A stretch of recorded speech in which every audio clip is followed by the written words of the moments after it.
নমস্কার বন্ধুরা, আজ আমি আপনাদের সঙ্গে শেয়ার করব পোস্ত দিয়ে দুটো রেসিপি। তো আজকের আমি করব পাঁপড় পোস্তর বড়া আর পোস্ত ভাপা।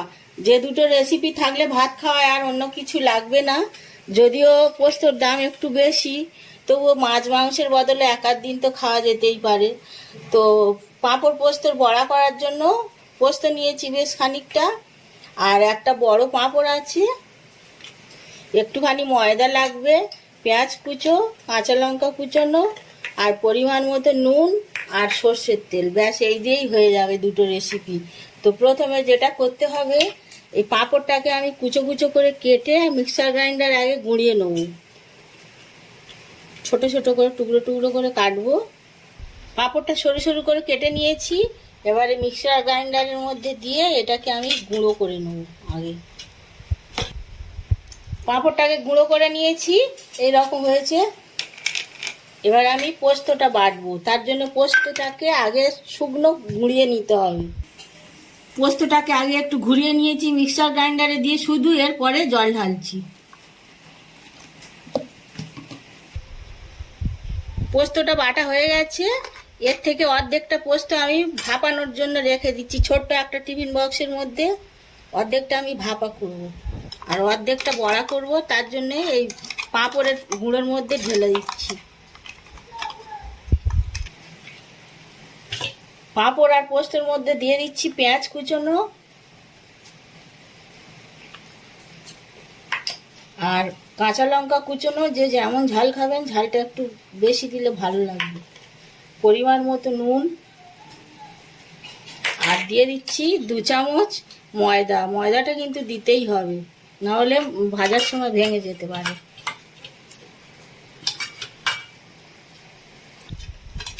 পোস্ত মাখাটা হয়ে গেছে। এবার আমি গরম তেলে ভাজবো। ততক্ষণে এই ভাপানোটা রেডি করি। পোস্ত বাটা দিয়েছি, আর দিয়ে দিচ্ছি পেঁয়াজ কুচোনো কিছুটা, কাঁচা লঙ্কা কুচোনো, একটু নুন আর সর্ষের তেল।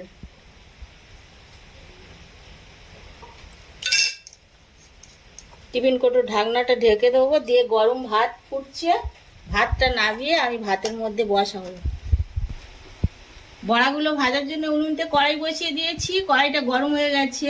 এই বড়াগুলো আমি সর্ষের তেলে ভাজবো, তার জন্য সর্ষের তেল ঢেলে দিচ্ছি।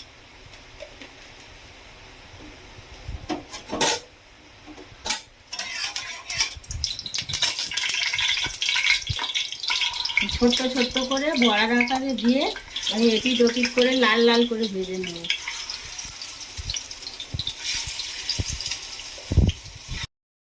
বড়াগুলো এপিট ওপিট করে লাল লাল করে ঠিক এইভাবে ভেজে নেব। একটুও ভাঙবে না, পাঁপড় দেওয়ার কারণে পরিমাণেও বেশি হবে। খেতেও পাঁপড়ের একটা নিজস্ব স্বাদ আছে, টেস্টটাও সেজন্য ভালো হবে, আর সংখ্যায়ও অনেকগুলো হবে।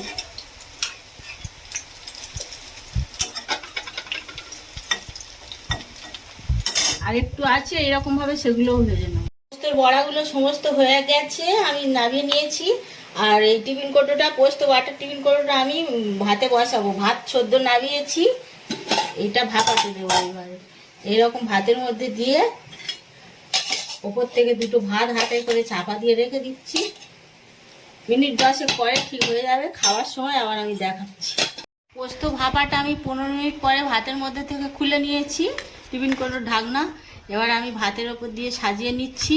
আর পাঁপড় পোস্তর বড়া তো আগেই হয়ে গেছে। তো আজকের আমি এগুলো দিয়েই ভাত খাবো। তো আপনারা দেখুন। তো পোস্ত দিয়ে দুটো রেসিপি। আজকের আমার আর কিছুই লাগবে না ভাতের সাথে। কোনটা আগে খাবো বুঝতে পারছি না, আগে বড়াটা দিয়েই খাই। তো বন্ধুরা, কি বলবো, দারুণ খেতে হয়েছে। আপনারা দেখলেন পোস্ত রেসিপি, পাঁপড় পোস্তর বড়া আর পোস্ত ভাপা। তো আপনারা এরকম ভাবে করবেন, আর অবশ্যই ভালো লাগবে আশা করি। আর ভালো লাগলে লাইক কমেন্ট শেয়ার করবেন, আর প্লিজ আমার চ্যানেলটাকে সাবস্ক্রাইব করবেন, পাশে থাকবেন।